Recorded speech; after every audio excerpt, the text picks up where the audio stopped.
ना भुला सका मैं तेरी चाहते इश्क पे कहा बस किसी का चले हो भी जाए।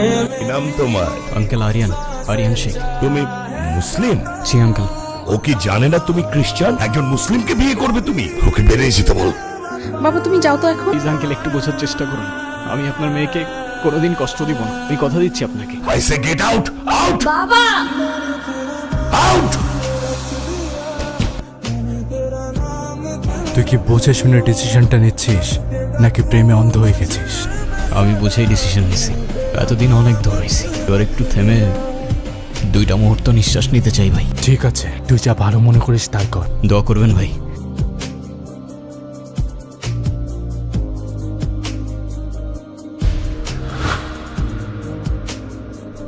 দ্বিতীয় জীবনে স্বাগতম, কিন্তু এবার আর কিছু লুকানোর চেষ্টা করলে তৃতীয় জীবন পাবে না। এখানেই আলবিদা।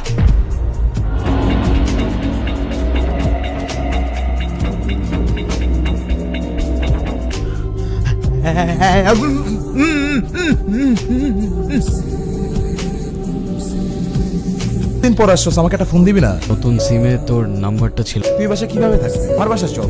না রে, আমার জীবনের সবচেয়ে সুন্দর মুহূর্তগুলো এখানে। এখানে থাকলে মনে হয় জেনি আর আমি হয়তো এখনো একসাথেই আছি। সাথে যা হয়েছে সেটা মেনে নেওয়া কঠিন, এবার জীবনটা নতুন করে সাজা। ভাবে নতুন করে সাজাবো বল? আর যেই মেয়েটা আমার জন্য নিজের পরিবার, বাবা মা সবাইকে ছেড়ে নতুন একটা শহরে চলে আসলো, মানুষটাকে আমি আগলে রাখতে পারলাম না রে। কেউ জানুক আর না জানুক, আমি তো জানি তোর কোনো দোষ নাই। সিগারেটটা এখনো ছাড়তে পারলো না? পুরনো অভ্যাস, কি করে ছেড়ে দিই বলো? অভ্যাসগুলোর মধ্যে কি আমিও আছি?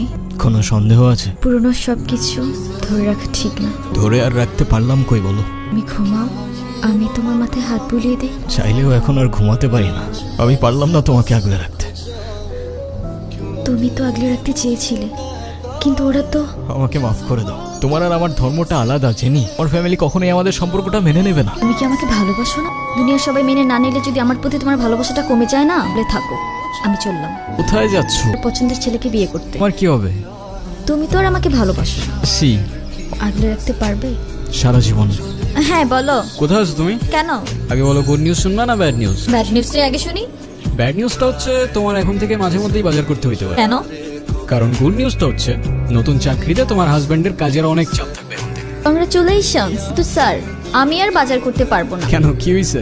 আরে ধুর, আমি একদমই দামাদামি করতে পারি না। আজকেও 150 টাকা ঠকে আসছি। আপনারা কারা আর বাসার ভিতরে কিভাবে ঢুকেছেন? হ্যালো, কারা বাসায়? হ্যালো,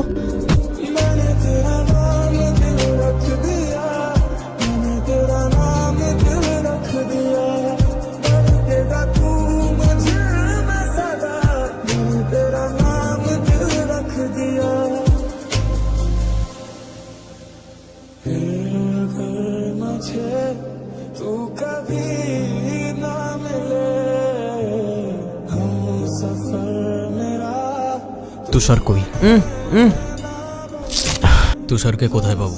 ভাই, ওর একটা ডেরা আছে বেড়ামারা বাজারে, ওই জায়গায় আড্ডা দেয়। কে রে তুই? আমার ডেরা এসে আমার সামনে বসে পড়লি?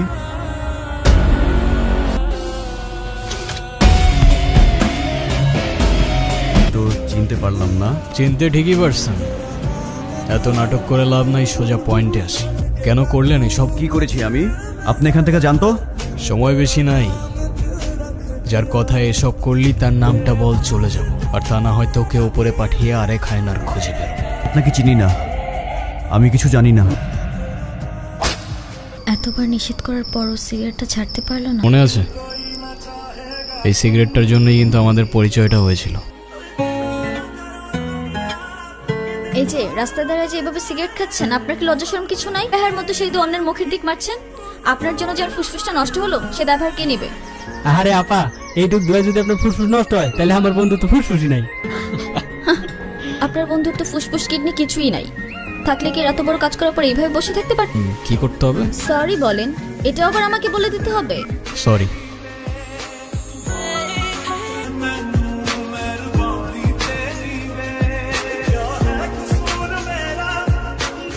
শালা আমি আগেই বুঝছিলাম তোর মধ্যে ঝামেলা আছে।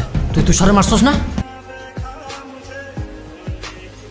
দেখ তুই আমারে মারিস না, তোর কি লাগবে ক, আমি তোরে দিব। তুই তুষার আর টুটুল বাদে চতুর্থ ব্যক্তিটা। আমি কিছু জানি না আর আমি কিছু করিও নাই।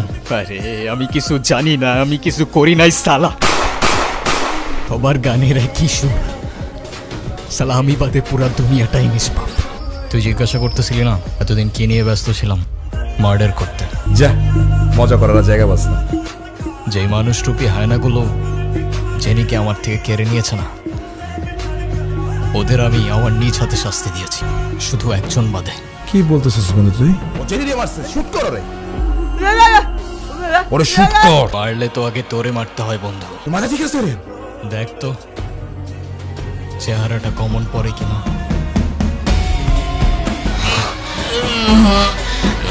মৃত্যুর আগের যন্ত্রণাটা কেমন লাগে দেখ।